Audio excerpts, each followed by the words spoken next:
Hello, that's on my walk again. Can't see me very well. I was just thinking about Donald Trump today. I mean, most people seem to hate him. I had a bit of an argument with a school teacher at Daisy's school the other day. He said Donald Trump's evil.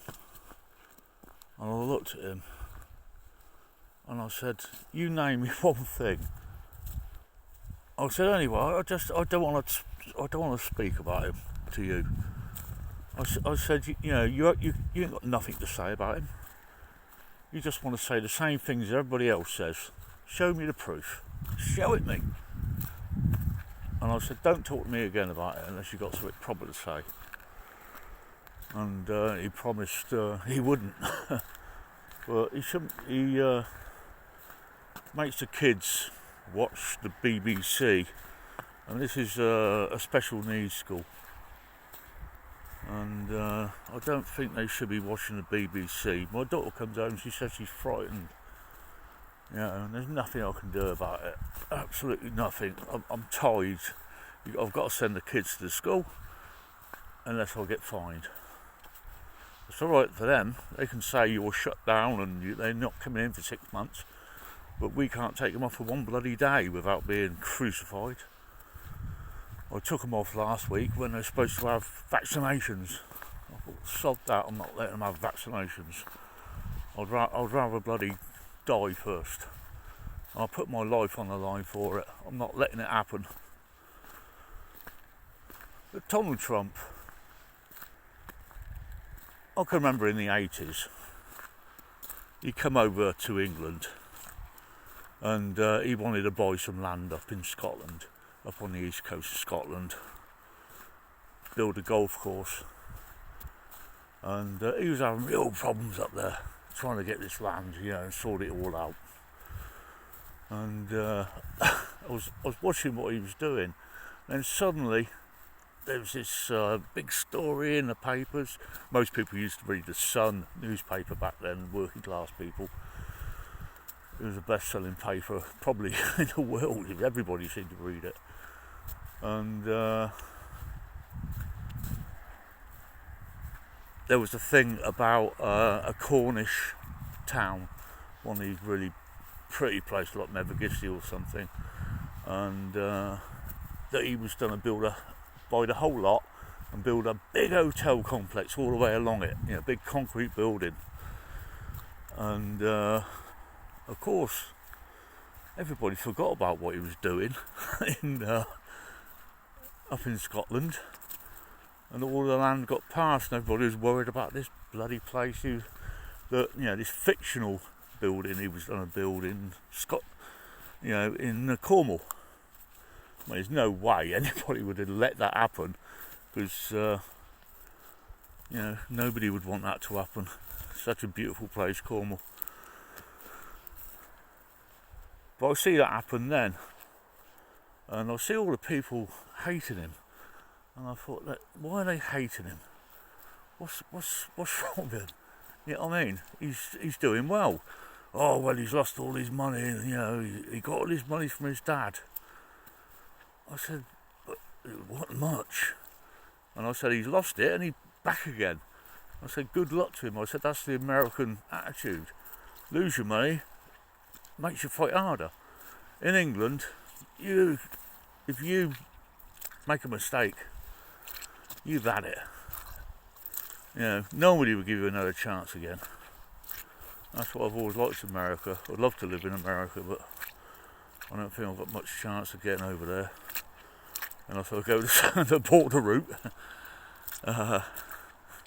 Take your chances. Mind you, I've got 2 kids, it's a bit hard. But as soon as I see he was running for president, I absolutely pissed myself laughing. I thought, it's bloody hilarious.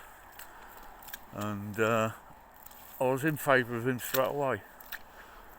I thought, yes, this is brilliant. I've always known all this stuff, all this badness is going on. I've always had a feeling all this badness is going on. I knew about the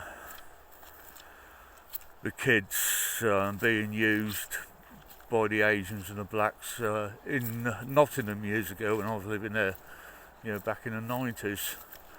There was this young girl I knew, and she said she was owned by this black man. And I said, what do you mean owned? And she said, he owns me. And I said, he can't own you. But, and she was working for my mum in a hotel, and my mum was trying to stop her from going back, but she couldn't. And when this bloke said, come back, that was it, she went back. And it was a damn shame. And there was nothing we could do about it.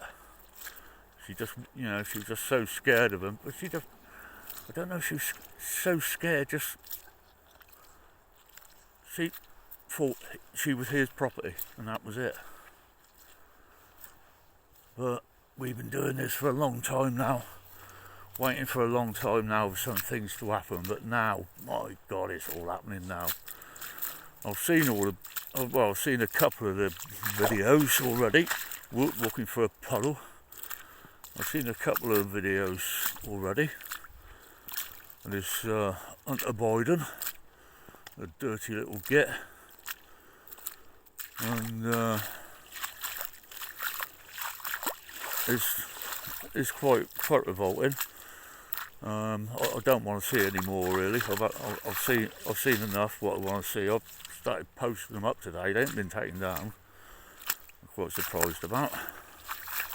But I suppose nobody knows who I am.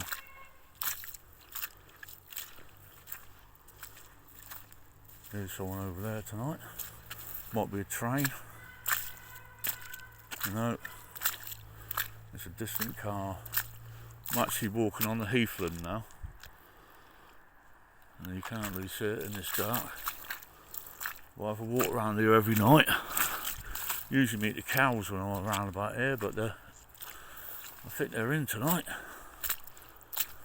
There's cows and bulls, but they're young. I don't feel threatened by them. I've given them loads of apples this year. I walk around with a bag of apples normally from the trees, and apples and pears. They love them. I don't know if they're supposed to eat them, but they do like them. So you've got to make friends with them, haven't you? Well, so usually the cats are with me tonight, and I can't seem to see them anywhere. No, I can't see them anywhere tonight. That's unusual. Never mind.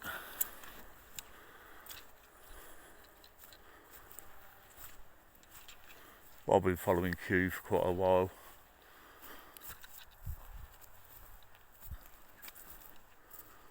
I went through a stage where I had nothing really to watch. Didn't know what to watch. I couldn't watch anything on the television. I knew enough was starting to go back to music. Listen to music again, what I did before I was married. I'm split up now. Been split up for a year. I've actually been suffering quite bad since I split up. I've got a nut doctor, and I think I've always had a bit of a screw loose. But she said I've got PTSD, and I've stopped having flashbacks and everything, but I'm still not normal. I'm not normal yet. I'm not right. But 25 years of when you find out your whole bloody relationship was a total and utter lie. 25 years of lying. It's a bit of a shock to the system. It takes a lot of getting used to. But it's not only me she's lied to. She's lied to her kids as well. It's funny because her dad, who was a horrible bloke himself, he was quite. I've always thought he was probably abusive towards her. He was.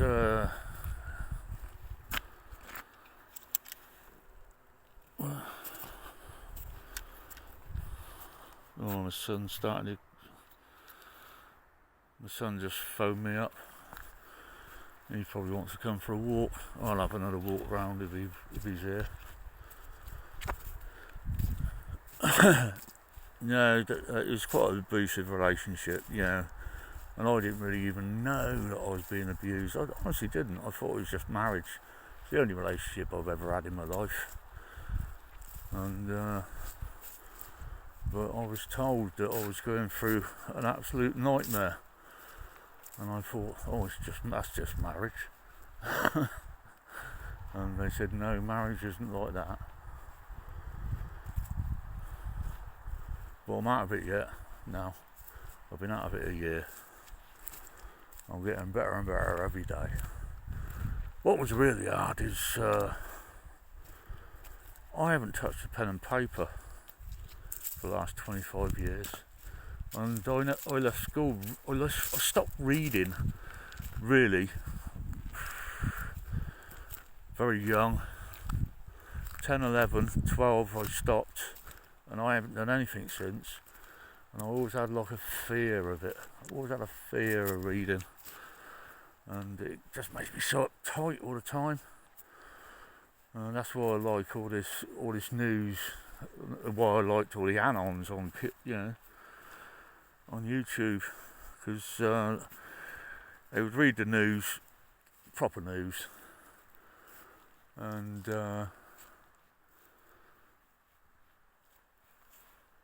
I'd follow along to it.